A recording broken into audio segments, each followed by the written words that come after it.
Changamoto tunazopitia kwa hii barabara ni magari yetu inaharibika, inavunja maspring, inaharibu miguu sababu ya barabara kuwa mbaya.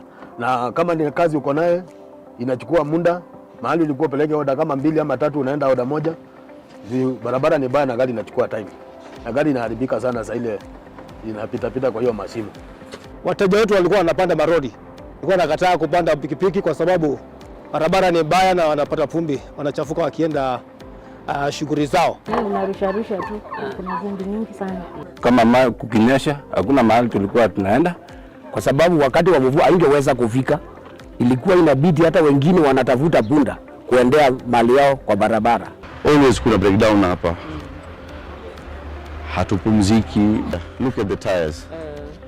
Hazifiki, hizi ni mpya mpaka zinaisha within 6 months. Sio kawaida yani. These are the voices of Kenyans living along the Lukenya-Kavililia Road.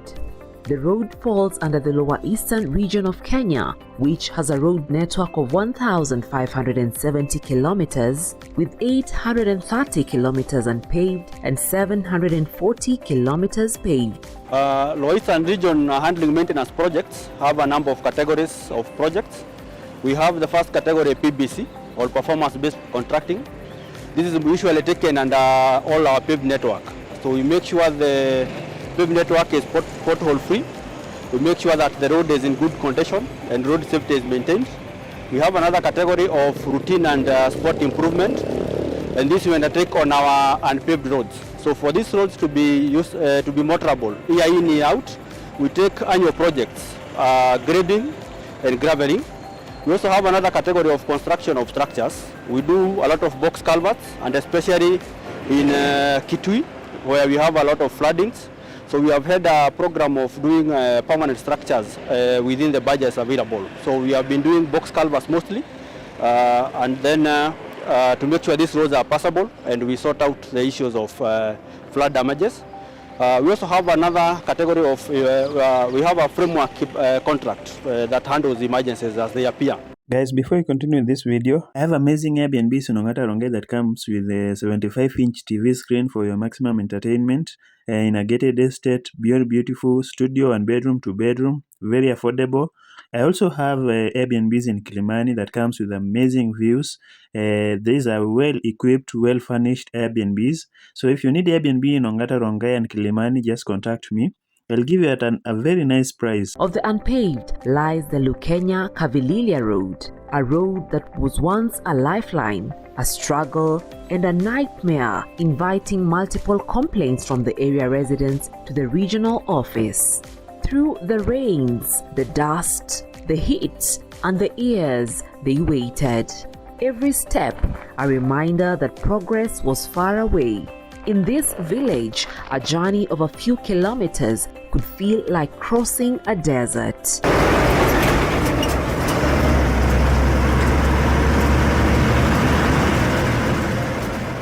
Inaccessibility for pregnant mothers to reach the hospital. Kiingilira kwa mama wajawazito, vile wako na shida za kujifungua. Kwa kuwa barabara ni mbaya, hawawezi fika. Unaona? Hiyo gari haiwezi fika hapa juu ya vumbi, mashimo, pengine kumenyesha na hawawezi fika anyway. Tunasukia watoto wameaga. Kama last month, haswa kuna watoto 2, 3 hapa wameenda tu hivyo juu ya barabara. Farmers losing produce before it reached the market. Lazima ruzi yaribike. Ukitoka hapa tukienda tunatumia masaa nyingi, unarusha tu, kuna vumbi nyingi sana. Children missing school because of the dusty road. The school has been in existence for the last 33 years, and as a school we've grown since the road has been constructed. Before we had several challenges as a school. The road was very dusty. That was a major challenge for the young learners. We have a reception class. The parents had a challenge of allowing us to have the children because of the road. Yeah, so the environment was very dusty. The trees, the classrooms, everything just was dusty. And for the young ones, it was not a convenient environment for them. And this contributed to us losing students, and especially the day scholars who had to use the road every day, and it would force them to close the bus windows when they are traveling every morning and evening, even when the sun is very hot. Yeah, so it was really a big challenge for us as a school. Resources used in fixing mechanical breakdowns due to rough road, and frequent hospital visits due to respiratory infections. Kulingana na ile barabara sahihi, as you can see, unaona always kuna breakdown hapa, hatupumziki, but anyway tunapambana nazo hivyo all the time yani. Ukiangalia, look at the tires, hazifiki, hizi ni mpya mpaka zinaisha within 6 months. Sio kawaida yani. Ukiangalia kuna zingine zile kule nyuma zimekufa kama zile we still repairing, you know, because of barabara. But as it is, tuko na hope ya kuwa kuna barabara mpya, tunasikia tunaendelea, lakini most of the time magari yetu yatakuta kwa hapa tu. Kutengeneza kienda trip moja mbili tunarudi, inaingia gereji. Haya magari yote ni juu ya hiyo. Of course hakuna kitu kingine. Hata hakuna kitu kingine sababu ya weight na tingishiko. Unaona, barabara tunaomba ikiwa iko level itakuwa maybe tutapumzika, tutaangalia vitu vingine. But for now tunang'ang'ana. Hakuna kitu kingine nitasema. Magonjwa yenye tunatibu ni allergies na upper respiratory tract infections. Yeah. Juu ya vumbi yenye watu wanavuta, hii vumbi iko na nini mingi. So unapata watu wengine, tuseme mtu ametoka alikuwa anafanya kazi mahali, akikuja huku hiyo juu vumbi anaanza kupatwa na magonjwa zingine ya kukua nazo. Akitoka huko akirudi hako sawa. Akirudi huku tena anaanza kukuambia nikirudi huku ndio napatwa na hizi shida na hizi na shida. But then a sound they never heard before.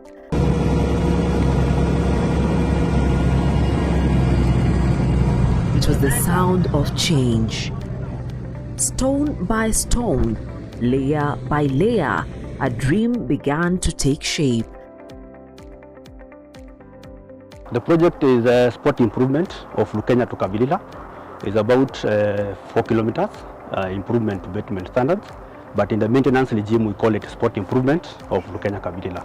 And basically what we are doing is to improve this section of the road to bitumen standards because before this road was under routine and sport improvement maintenance, which includes annual grading and graveling. Building a single carriageway, but to a class of traffic we call T1. So the pavement is equivalent to the pavement in Mombasa Road.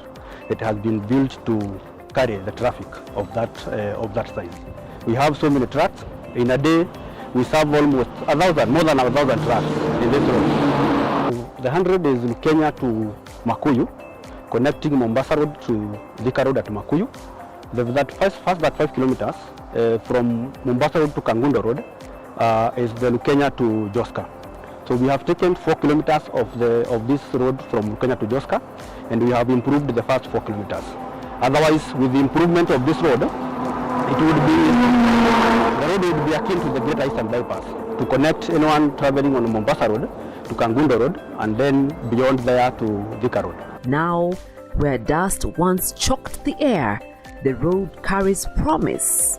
Where mud once trapped feet, it paves way for opportunity. Fadhili International School is because KenHa came to rescue us from the dust and from the muddy road. If it were not of KenHa, then the Fadhili International School would not be there. We started this construction of the school during time for COVID 2020, and between 2020 we opened the school January this year. But before then we had many issues during the construction period. The road, which of course the Mudhwani road, was very bad. It was muddy, it was very dusty, and it was full of potholes. So you would imagine building a facility like this one, and there's no hope because the road is not constructed. That was the biggest challenge. Opportunity not just for road users, but for employment and the youth to grow. Yeah, so another aspect, a very important aspect of this particular works that we are undertaking is it has enabled training of several engineers. Within the region we have actually 10 engineers under projects, 8 of which have been registered. I am happy to actually report that I'm one of the gentlemen who have registered through the supervision of these works and through the training that we have received here. We and another gentleman as well, Engineer Wilson Umai, who is actually our materials engineer at site. We also have several interns that we are currently engaging under training within the same project. I think quite a number, and that has been continuously happening over time throughout the life of the project. This road was built to last, to carry dreams, goods and people safely. But overloading breaks more than just rules. It breaks the road and endangers lives. Unfortunately, the traffic that is trafficking this road is very heavy. We have so many trucks that are fetching construction materials and cement construction materials. In a day, we serve almost more than 1,000 trucks. So the road would wear out very fast. Ningependa kuhimiza wananchi wa maeneo ya Lukenya yote ya kwamba barabara ikitengenezwa waitunze, sababu ikiharibika tena itaturudisha nyuma mahali tumetoka. Ningependa pia kuuliza the truck drivers na truck owners wenye makwares, kampuni za cement ambazo huwa zinatoa materials maeneo ya Lukenya ambazo ni sana ndio zitakuwa zikitumia hiyo barabara, wabebe uzito unao stahili, ile ambao umewekwa kwa kiwango kwa kupitia sheria za nchi. Ile kiwango ambayo inastahili wasipitishe uwe uzito, sababu tutunze barabara yetu iwe na muda zaidi wa kukaa. Very important. We want to do the second phase almost immediately of construction for an axle load control station to make sure that there is no overloading on this road section. And as we guard our road, let's give it life, planting trees for shade, beauty, and the generations to come. In line with the government's vision of increasing the country's tree cover by 30% by 2032, construction of this road has entailed a tree planting activity, as well as construction of a tree nursery in the regional office to ensure this vision is attained. This is the place where we decided to come up with a tree nursery so that we can nurture trees from seeds to get seedlings that will be planted in this area. You realize the Northeastern region, which largely covers Kitui, Machakos and Makueni, is largely semi-arid areas. So planting trees in this area comes with a lot of challenges, and to surmount these challenges we have to come with measures, and one way is to get trees that are specific for these regions and nurture for these trees in this tree nursery. Do you have a particular target for how many trees you'll be planting per financial year? Our target at the moment, or our wish, is to plant at least 100,000, produce 100,000 seedlings, and if possible, translate the same to planting. And we are taking a few methodologies to achieve this. So we plant some of the trees on our road reserve, and we donate some of these seedlings to institutions, especially public institutions like primary schools, institutions like colleges, where we have an adopt a tree. We donate the trees, then these institutions can take care of these trees, and do that way we get more survival rate for the trees. At the moment we have about 25,000 seedlings. What type of seedlings do we have? Maybe I can start from the far right. We have Delonix regia, we have Nandiflame, we also have the small species, they are Senasiamea. Then the fourth row, we do have Jacaranda mimosifolia. We have Thicapam. This is a mix of Senasiamea and Senna spectabilis. Yeah, same applies to here. Where do we source them from? We normally get our seedlings from Carefree, especially the indigenous tree species.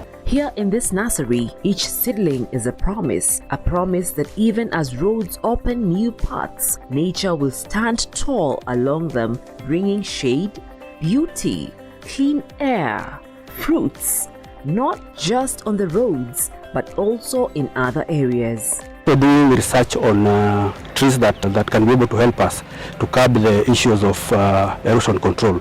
So we are doing research here on trees, on grass like vetiver grass, on sisal. So specifically we are looking at it wholesomely. We have trees that assist to bring back the damages that have been done in the climate, trees that will supply or even bring more food on the table, and then we have trees and grasses that can be able to assist us curb the issue of erosion control. KenHa is linking communities, opening trade corridors, empowering regional development. Tukipita mahali hapo kuna kuanga pazuri. Saa hii naona barabara ni mzuri, inaendelea kuwa mzuri. Kwa hivyo iko at least ni kumaanisha wakati itamalizika mambo itakuwa mazuri. Jambo la kwanza, biashara zitanawiri kwa sababu usafirishaji utakuwa rahisi. Kwa hivyo biashara za watu hapa zitaendelea na kukua. Yes. Kingine ungependa kuongezea? Mimi nataka kupongeza serikali kwa sababu vile wameona ni vyema kutengeneza barabara. Waendelee kututengenezea barabara. At least mambo yetu itakuwa mazuri. Yes. So wakati huu barabara imewekwa rami, tumeona manufaa mingi kwa sababu sasa biashara imeanza kurudi, na sisi wana bodaboda tunafurahia kwa maana tunaona serikali yetu inaendelea kutukumbuka, na tukiendelea hivyo tunaendelea na kuona biashara yetu ikiimarika.